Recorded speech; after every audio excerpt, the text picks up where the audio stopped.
ಎಲ್ಲರಿಗೂ ವೀರು ಕನ್ನಡ ಯೂಟ್ಯೂಬ್ ಚಾನೆಲ್ಗೆ ಆತ್ಮೀಯವಾದ ಸ್ವಾಗತ. ನಾನು ನಿಮ್ಮ ವೀರು ಕನ್ನಡ ಸರ್. ಇನ್ನೂ ಕೂಡ ನನ್ನ ಚಾನೆಲ್ ಅನ್ನ ಸಬ್ಸ್ಕ್ರೈಬ್ ಮಾಡ್ಕೊಂಡಿಲ್ಲ ಅಂತಂದ್ರೆ ಸಬ್ಸ್ಕ್ರೈಬ್ ಮಾಡ್ಕೊಳ್ಳಿ.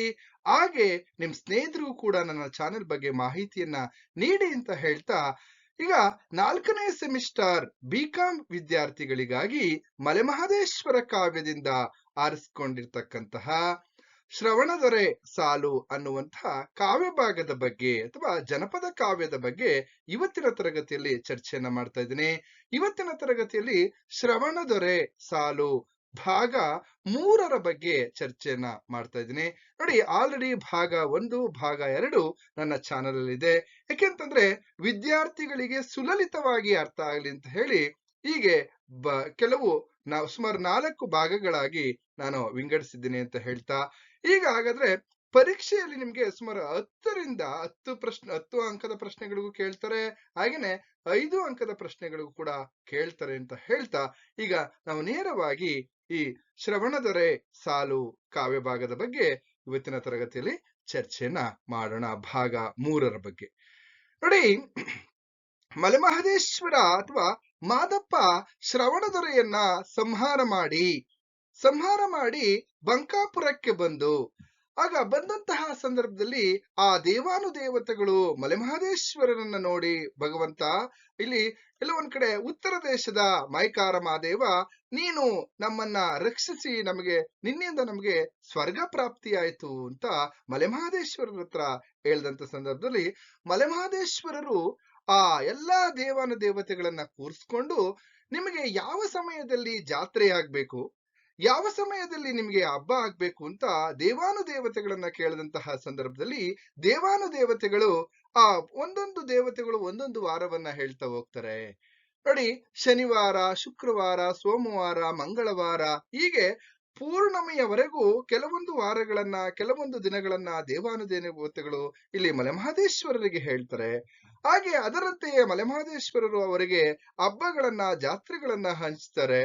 ಆನಂತರ ಮಲೆಮಹದೇಶ್ವರರು ಮಾತ್ರ ನಾನು ಬೇಕಾದ್ರೆ ಅಮಾವಾಸ್ಯೆಯ ಕತ್ತಲಲ್ಲೇ ನನಗೆ ಪೂಜೆ ಆಗ್ಲಿ ಅಂತ ಹೇಳಿ ಆ ದೇವಾನುದೇವತೆಗಳನ್ನ ತಮ್ಮ ತಮ್ಮ ಜಾಗಗಳಿಗೆ, ತಮ್ಮ ತಮ್ಮ ಊರುಗಳಿಗೆ ಕಳಿಸ್ಕೊಡ್ತಾರೆ. ಅವರು ಅಲ್ಲಿ ದೇವಾನುದೇವತೆಗಳನ್ನ ಕಳಿಸ್ಕೊಟ್ಟು ಇಲ್ಲಿ ಏಳುಮಲೆ ಕೈಲಾಸಕ್ಕೆ ಹೋಗ್ತಾರೆ ಮಲೆಮಹದೇಶ್ವರರು. ಆ ಏಳುಮಲೆ ಕೈಲಾಸಕ್ಕೆ ಹೋದಂತಹ ಸಂದರ್ಭದಲ್ಲಿ ಆ ಏಳುಮಲೆ ಕೈಲಾಸದಲ್ಲಿ ಹೋಗ್ಬೇಕಾದಂತಹ ಸಂದರ್ಭದಲ್ಲಿ ಬೆನ್ನಿಗೆ ಬ್ಯಾಡರ ಕಣ್ಣಯ್ಯ, ಹಾಗೇನೆ ಬಲಭಾಗದಲ್ಲಿ ಆಲಂಬಾಡಿ ಬಸವಣ್ಣ, ಅಂತರಂಗದೊಳಗೆ ಒಂಟಿ ಜೀವ ಸೇರ್ಕೊಂಡು 3 ಋಷಿಗಳು ಇಲ್ಲಿ ಇದ್ದಾರೆ ಮಲೆಮಹದೇಶ್ವರರ ಶರೀರದಲ್ಲಿ ಅಂತಕ್ಕಂಥದ್ದು.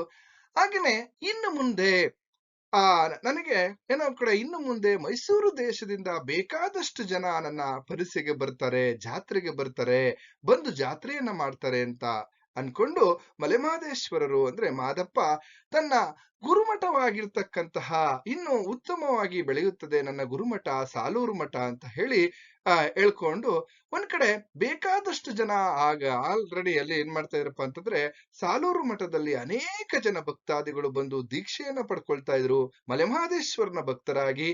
ಹಾಗೇನೆ ಬೇಕಾದಷ್ಟು ಜನ ಗುಡ್ಡರು ಕೂಡ ಇಲ್ಲಿ ಮಲೆಮಹದೇಶ್ವರನ ಭಕ್ತರು ಯಾರಪ್ಪ ಅಂತಂದ್ರೆ ಗುಡ್ಡರು ಅಂತಕ್ಕಂತಹದನ್ನ ನಾವಿಲ್ಲಿ ಗಮನಿಸ್ತಾ ಹೋಗ್ಬೋದು. ಆ ಗುಡ್ಡರು ಕೂಡ ಇಲ್ಲಿ ಬಂದು ಆ ದೀಕ್ಷೆಯನ್ನ ಪಡ್ಕೊಳ್ತಾ ಇರ್ತಕ್ಕಂಥದ್ದು, ಜಾತ್ರೆಯನ್ನ ಮಾಡ್ತಾ ಇರ್ತಕ್ಕಂಥದ್ದು.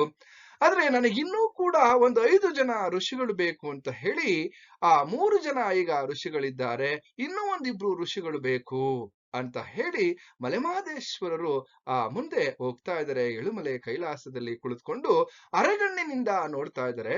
ಅರಗಣ್ಣಿನಿಂದ ನೋಡ್ತಾ ಇರ್ತಕ್ಕಂತಹ ಸಂದರ್ಭದಲ್ಲಿ ಆ ಕಡೆಯಿಂದ ಆಲಂಬಾಡಿ ಜುಂಜೇಗೌಡ, ಇಲ್ಲಿ ಜುಂಜೇಗೌಡನ ಮನೆಯಿಂದ ಇಲ್ಲಿ ಹಾಲರ್ವಿಗಳು ಬರ್ತಾ ಇದಾವೆ. ಯಾಕೆಂದ್ರೆ ಹಾಲಿನ ಮಜ್ಜನವನ್ನ ಮಾಡಿಸ್ಕೋಬೇಕು ಅಂತ ಹೇಳಿ ಏನು ಮಲೆಮಹದೇಶ್ವರರು ಇಲ್ಲಿ ಆಸೆಯನ್ನ ಪಡ್ತಾರೋ, ಹಾಗೇನೆ ಇಲ್ಲಿ ಒಂದ್ ಕಡೆ ಆ ಆಲಂಬಾಡಿಯ ಜುಂಜೇಗೌಡನಿಂದ ಹಾಲಿನ ಮಜ್ಜನವನ್ನ ಮಾಡಿಸ್ಕೋಬೇಕು ಅನ್ಕೊಂಡ್ರು. ಅದೇ ರೀತಿಲಿ ಹಾಲಿನ ಹರವಿಗಳು ಅಲ್ಲಿ ಹಾಲಿನ ಹರವಿಗಳು ಅಲ್ಲಿ ಬರ್ತಾ ಇರ್ತಕ್ಕಂಥದ್ದು, ಹಾಲಾಡಿ ಬರ್ತಾ ಇರ್ತಕ್ಕಂಥದ್ದನ್ನ ಮಲೆಮಹದೇಶ್ವರರು ಏಳುಮಲೆ ಬೆಟ್ಟದಲ್ಲಿ ನಿಂತ್ಕೊಂಡು ಏಳುಮಲೆ ಬೆಟ್ಟದಲ್ಲಿ ನೋಡ್ತಾ ಇದ್ದಾರೆ ಕಿರುಗಣ್ಣಿನಿಂದ. ಆಗ ಆಲಂಬಾಡಿಯಿಂದ ಹಾಲರ್ವಿ ಸೇವೆ ಬರ್ತಾ ಇದೆ. ಸರಿ, ಹೀಗೆ ಮುಂದುವರೆದಂತೆ ಮಲೆಮಹದೇಶ್ವರರು ಏಳುಮಲೆ ಕೈಲಾಸದಲ್ಲಿ ಕುಳಿತುಕೊಂಡು ನಾನು ಯಾವ ರಾಜ್ಯದಲ್ಲಿ ಭಕ್ತರನ್ನ ಪಡೆಯೋದು, ಯಾವ ರಾಜ್ಯದಲ್ಲಿ ಒಕ್ಕಲನ್ನ ಪಡಿಬೇಕು ಅಂತ ಹೇಳಿ ಒಂದು 4 ರಾಜ್ಯವನ್ನ ಅದರಲ್ಲಿ ಶಿಷ್ಯರನ್ನ ಪಡಿಬೇಕು ಅಂತ ಹೇಳಿ, ಭಕ್ತರನ್ನ ಪಡಿಬೇಕು ಅಂತ ಹೇಳಿ ಅವರು ಯೋಚನೆಯನ್ನ ನೋಡ್ತಾ ಇದ್ದಾರೆ. ಅಷ್ಟರಲ್ಲಿ 100 ಜನ, ಅಂದ್ರೆ 101 ಜನ ಬ್ಯಾಡಗಂಪಣರು, 101 ಜನ ಬ್ಯಾಡಗಂಪಣರು ಅಲ್ಲಿ ಬಂದಿದ್ದಾರೆ. ಬಂದಿರ್ತಕ್ಕ ನೋಡಿ, ಈ ಬ್ಯಾಡಗಂಪಣದವರು ಅಂತ ಅಂದ್ರೆ ಯಾರು? ಈ ಬ್ಯಾಡಗಂಪಣದವರು ಬೇಡರ ಕಣ್ಣಯ್ಯನ ವಂಶಸ್ಥರು ಅಂತನೂ ಕೂಡ ಹೇಳ್ತಾರೆ. ಹಾಗೇನೆ ಇಲ್ಲಿ ನಾವು ಗಮನಿಸೋದಾದ್ರೆ ಬುಡಕಟ್ಟು ಸಮುದಾಯದ ಹಿಂದುಳಿದ ವರ್ಗದವರನ್ನ ನಾವು ಬ್ಯಾಡಗಂಪಣರು ಅಂತ ಕೂಡ ಕರಿತೀವಿ. ಹಾಗೇನೆ ಇವರು ಮಲೆಮಹದೇಶ್ವರನ ಭಕ್ತರು ಅಂತಕ್ಕಂಥದ್ದು. ಹಾಗೇನೆ ಇವರು ಬೇಡರಾದ್ರೂ ಕೂಡ ಇವರು ಸಸ್ಯಾಹಾರವನ್ನೇ ಸೇವಿಸ್ತಾರೆ ಅಂತಕ್ಕಂಥದ್ದನ್ನ ನಾವಿಲ್ಲಿ ಗಮನಿಸ್ತಾ ಹೋಗ್ಬೋದು. ಈ ಬ್ಯಾಡಗಂಪಣರು ನೋಡಿ, ಈ ಬ್ಯಾಡಗಂಪಣರಲ್ಲಿ ಈ ತಮ್ಮಡಿಗಳು ಅಂತಿದ್ದಾರೆ. ತಮ್ಮಡಿ ಅಂತ ಅಂದ್ರೇನು? ಅರ್ಚಕರು ಅಥವಾ ಪೂಜಾರರು. ಅಂದ್ರೆ ಮಲೆಮಹದೇಶ್ವರನನ್ನ ಇಲ್ಲಿ ಆರಾಧ್ಯ ದೈವವನ್ನಾಗಿ ಪೂಜಿಸ್ತಾ ಇರ್ತಕ್ಕಂತಹ ಈ ಅರ್ಚಕರು ಅಥವಾ ತಮ್ಮಡಿಗಳು. ಇಲ್ಲಿ 101 ಜನ ಮಲೆಮಹದೇಶ್ವರನಿಗೆ 101 ಜನ ಇಲ್ಲಿ ತಮ್ಮಡಿಗಳಿದ್ರು ಅಂತಕ್ಕಂಥದ್ದನ್ನ ಇಲ್ಲಿ ಗಮನಿಸ್ತಾ ಹೋಗ್ಬೋದು. ಅದರಲ್ಲಿ ಕೆಲವರ ವಿಚಾರವನ್ನು ನಾವು ನೋಡೋಣ. ನೋಡಿ, ದೊಡ್ಡ ಮಾದಪ್ಪ ತಮ್ಮಡಿ, ಚಿಕ್ಕ ಮಾದಪ್ಪ ತಮ್ಮಡಿ, ಗುರುಪ್ರಸಾದ ತಮ್ಮಡಿ, ಗುಡ್ಡೆ ಮಾದಪ್ಪ ತಮ್ಮಡಿ ಎಂದು 101 ಜನ ತಮ್ಮಡಿ ಮಕ್ಕಳಿದ್ದರು, ಮಲೆಮಹದೇಶ್ವರನಿಗೆ ಭಕ್ತರಾಗಿದ್ರು ಅಂತಕ್ಕಂಥದ್ದನ್ನ ನಾವಿಲ್ಲಿ ಗಮನಿಸ್ತಾ ಹೋಗ್ಬೋದು. ಅದರಲ್ಲಿ ಗುರುಪ್ರಸಾದ ತಮ್ಮಡಿ ಇವರ ಹೆಣ್ಣು ಮಗಳು, ಇವರ ಮಗಳು ಆ ಹೆಣ್ಣು ಮಗಳು ಬೇಡರ ಕುಲದವಳಾದ್ರೂ ಕೂಡ ಎಷ್ಟು ನೋಡೋದಕ್ಕೆ ಚಂದುಳ್ಳಿ ಚೆಲುವೆಯಾಗಿದ್ದಳು ಅಂತಕ್ಕಂಥದ್ದು. ಆ ಚಂದುಳ್ಳಿ ಚೆಲುವೆಯಾಗಿರ್ತಕ್ಕಂತಹ ಗುರುಪ್ರಸಾದ ತಮ್ಮಡಿ ಮಗಳನ್ನ ಇಲ್ಲಿ ಕುಂಪಣಿ ದೇಶದ ದೊರೆ ಇಲ್ಲ ಒಂದ್ ಕಡೆ ಆ ಹೆಣ್ಣು ಮಗಳನ್ನ ಹೊತ್ಕೊಂಡು ಹೋಗ್ಬೇಕು, ಅಥವಾ ಇಡೀ ಆ ಬೇಡರ ಸಮುದಾಯದಲ್ಲಿರ್ತಕ್ಕಂಥ ಹೆಣ್ಣು ಮಕ್ಕಳನ್ನ ಹೊತ್ಕೊಂಡು ಹೋಗ್ಬೇಕು ಅಂತ ಹೇಳಿ ವಂಚಾಗ್ತಾ ಇರ್ತಕ್ಕಂಥದ್ದು. ಆ ಸಂದರ್ಭದಲ್ಲಿ ಈ ಇಲ್ಲಿ ಎಲ್ಲ ಒಂದ್ ಕಡೆ ಈ ಬೇಡಗಂಪಣದವ್ರು ಏನ್ ಮಾಡ್ತಾರೆ, ಮಲೆಮಹದೇಶ್ವರನ ಮೊರೆಯನ್ನ ಹೋಗ್ತಕ್ಕಂಥದ್ದು. ಆ ಮಲೆಮಹದೇಶ್ವರನ ಪ್ರಾರ್ಥನೆಯನ್ನ ಮಾಡಿದಂತಹ ಸಂದರ್ಭದಲ್ಲಿ ಆ ಮಲೆಮಹದೇಶ್ವರರು ಇಲ್ಲಿ ಎಲ್ಲ ಒಂದ್ ಕಡೆ ಮೆಟ್ಟೂರಿಗೆ ಹೋಗುವಂತಹ ದಾರಿಯಲ್ಲಿ ಹುಲಿ ಏರಿ ಅಲ್ಲಿ ಹುಲಿಯಾಗಿ ಅಲ್ಲಿ ನಿಂತಿರ್ತಕ್ಕಂಥದ್ದನ್ನ ಗಮನಿಸ್ತಾ ಹೋಗ್ಬೋದು. ಯಾಕಂದ್ರೆ ಭಕ್ತರನ್ನ ರಕ್ಷಣೆಯನ್ನ ಮಾಡ್ತಾ ಇರ್ತಕ್ಕಂಥದ್ದು. ಇಲ್ಲಿ ಕೆಲವೊಂದು ಪ್ರಶ್ನೆಗಳನ್ನ ನಿಮ್ಗೆ ಕೇಳ್ತಾರೆ. ಯಾವ ರೀತಿ ಪ್ರಶ್ನೆಗಳನ್ನ ಕೇಳ್ತಾರೆ ಅಂದ್ರೆ, ಮಾದೇಶ್ವರ ಇಲ್ಲಿ ಬ್ಯಾಡಗಂಪಣದವರ ಹೆಣ್ಣು ಮಕ್ಕಳನ್ನ ರಕ್ಷಿಸಿದ ಬಗೆಯನ್ನ ವಿವರಿಸಿ ಅಂತ ಕೇಳ್ಬೋದು. ಹಾಗೇನೆ ಮಾದಪ್ಪ ಬೇಡಗಂಪಣವರನ್ನ ಈ ಕುಂಪಣಿ ಸೈನ್ಯದಿಂದ ರಕ್ಷಿಸಿದ ಬಗೆಯನ್ನ ವಿವರಿಸಿ ಎನ್ನುವಂತಹ ಪ್ರಶ್ನೆಯನ್ನ ಕೇಳ್ಬೋದು. ಹೇಗೆ ರಕ್ಷಣೆ ಮಾಡ್ತಾರೆ ಅಂತ. ಈಗೇನ್ ಮಾಡ್ತಾ ಇದ್ದಾನೆ, ಈ ಕುಂಪಣಿ ರಾಜ ಏನ್ ಮಾಡ್ತಾ ಇದ್ದಾನೆ, ಈ ಹೆಣ್ಣು ಮಕ್ಕಳನ್ನ ಎಲ್ಲ ಒಂದ್ ಕಡೆ ಎತ್ಕೊಂಡು ಹೋಗ್ಬೇಕು, ಅಪಹರಿಸ್ಬೇಕು ಅಂತ ಹೇಳಿ ವಂಚಾಗ್ತಾ ಇರ್ತಕ್ಕಂತಹ ಸಂದರ್ಭದಲ್ಲಿ ಇದರಿಂದ ಭಯಗೊಂಡಂತಹ ಈ ಬೇಡಗಂಪಣರು ಏನ್ ಮಾಡ್ತಾ ಇದ್ರೆ ಮಲೆಮಹದೇಶ್ವರರ ಮೊರೆ ಹೋಗಿದ್ದಾರೆ. ಆಗ ಮಲೆಮಹದೇಶ್ವರರನ್ನ ಪ್ರಾರ್ಥನೆ ಮಾಡ್ಕೊಂಡಂತ ಸಂದರ್ಭದಲ್ಲಿ ಮಲೆಮಹದೇಶ್ವರರು ತನ್ನ ಭಕ್ತರ ಕಷ್ಟವನ್ನ ನೀಗಿಸ್ಬೇಕು, ಅವ್ರನ್ನ ರಕ್ಷಣೆ ಮಾಡ್ಬೇಕು ಅಂತ ಹೇಳಿ ತನ್ನ ಹೆಬ್ಬುಲಿ ವಾಹನವನ್ನ ಹತ್ಕೊಂಡು, ಆ ಹೆಬ್ಬುಲಿ ವಾಹನವನ್ನ ಮೊದ್ಲೇ ನಮ್ಗೆ ಗೊತ್ತಿರೋ ಹಾಗೆ ಮಲೆಮಹದೇಶ್ವರನ ವಾಹನ ಯಾವ್ದಪ್ಪ ಅಂತಂದ್ರೆ ಹೆಬ್ಬುಲಿ. ಆ ಹೆಬ್ಬುಲಿ ವಾಹನವನ್ನ ಹತ್ಕೊಂಡು ಬಾಲೆಯರು ಹೋಗುವ ದಾರಿಯೊಳಗೆ ಹೆಬ್ಬುಲಿಯಾಗಿ ನಿಂತ್ಕೊಂಡ್ರು. ಹಾಗೇನೆ ಆ ಕುಂಪಣಿ ರಾಜನ ತನ್ನ ಸೈನ್ಯದ ಜೊತೆ ಬಂದಂತ ಸಂದರ್ಭದಲ್ಲಿ ಆಗ ಇಲ್ಲಿ ಮಾದಪ್ಪ ಹೆಬ್ಬುಲಿಯಾಗಿ ನಿಂತ್ಕೊಂಡು ಗರ್ಜನೆಯನ್ನ ಮಾಡಿದ್ರು.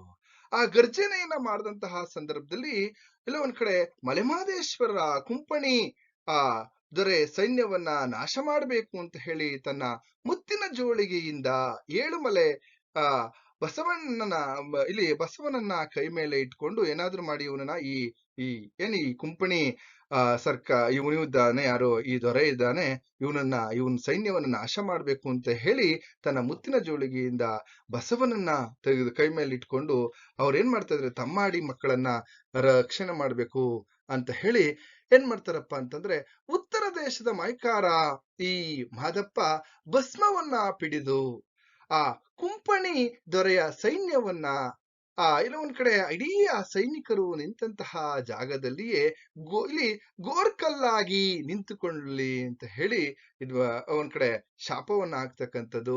ಯಾವಾಗ ಆ ಭಸ್ಮವನ್ನ ಪಿಡಿತಾರೋ ಆಗ ಇದಕ್ಕಿದ್ದ ಹಾಗೆ ಆ ಕುಂಪಣಿ ಸರ್ಕಾರ ಇಲ್ಲಿ ಅವನು ಏನು ಆ ದೊರೆ ಇರ್ತಾನೆ, ಆ ದೊರೆಯ ಸೈನಿಕರೆಲ್ಲರೂ ಕೂಡ ಕಲ್ಲುಗಳಾಗಿ ನಿಂತ್ಕೊಂಡ್ಬಿಡ್ತಾರೆ. ಇದನ್ನ ನೋಡಿ ಎಲ್ಲೋ ಒಂದ್ ಕಡೆ ಭಯಭೀತನಾದಂತಹ ಕುಂಪಣಿ ರಾಜ ಏನ್ ಮಾಡ್ತಾನಪ್ಪ ಅಂತಂದ್ರೆ, ಅಪ್ಪ ಮಾದಪ್ಪ, ನಾನು ಪ್ರತಿ ಸಾರಿ ಯುಗಾದಿಗೆ ನಿನ್ನ ಸನ್ನಿಧಿಗೆ ಬಂದು ನಾನು ಐಭೋಗದಿಂದ ಜಾತ್ರೆಯನ್ನ ನಡೆಸ್ತೇನೆ, ಐಭೋಗದಿಂದ ನಿನಗೆ ಸೇವೆಯನ್ನ ಮಾಡ್ತೀನಿ, ನಾನು ನಿನಗೆ ಇಲ್ಲಿ ಎಲ್ಲ ಒಂದ್ ಕಡೆ ಭಕ್ತನಾಗಿರ್ತೀನಿ ಅಂತ ಕೈ ಮುಗಿದು ಬೇಡ್ಕೊಳ್ತಾನೆ. ಆ ಬೇಡ್ಕೊಂಡಂತಹ ಸಂದರ್ಭದಲ್ಲಿ ಆಗ ಅವನು ಬೇಡ್ಕೊಂಡಂತ ಸಂದರ್ಭ, ನಾನು ಯಾಕೆ ಇವನ ಸೈನಿಕರನ್ನ ಸಾಯಿಸ್ಬೇಕು ಅಂತ ಹೇಳಿ ಮಲೆಮಹದೇಶ್ವರರು ಮತ್ತೊಮ್ಮೆ ಅಲ್ಲಿ ಭಸ್ಮವನ್ನ ಪಿಡಿತಕ್ಕಂಥದ್ದು. ಆಗ ಆ ಕಲ್ಲಾಗಿರ್ತಕ್ಕಂತಹ ಸೈನಿಕರೆಲ್ಲರೂ ಕೂಡ ಮತ್ತೆ ಏನ್ ಮಾಡ್ತಾರಪ್ಪ ಅಂತಂದ್ರೆ ಮನುಷ್ಯರಾಗಿ ಅಲ್ಲಿ ಜೀವ ಕಳೆ ಬಂದು ಅವರು ಮನುಷ್ಯರಾಗ್ತಾರೆ. ಮನುಷ್ಯರಾದ್ಮೇಲೆ ಕೊನೆಗೆ ಅಲ್ಲಿ ಏನ್ ಮಾಡ್ತಾನೆ ಅಂತಂದ್ರೆ, ಅವನು ಆಲ್ರೆಡಿ ಶರಣಾಗತನಾಗಿದ್ದಾನೆ. ಯಾರು? ಈ ಕುಂಪಣಿ ದೇಶದ ರಾಜ.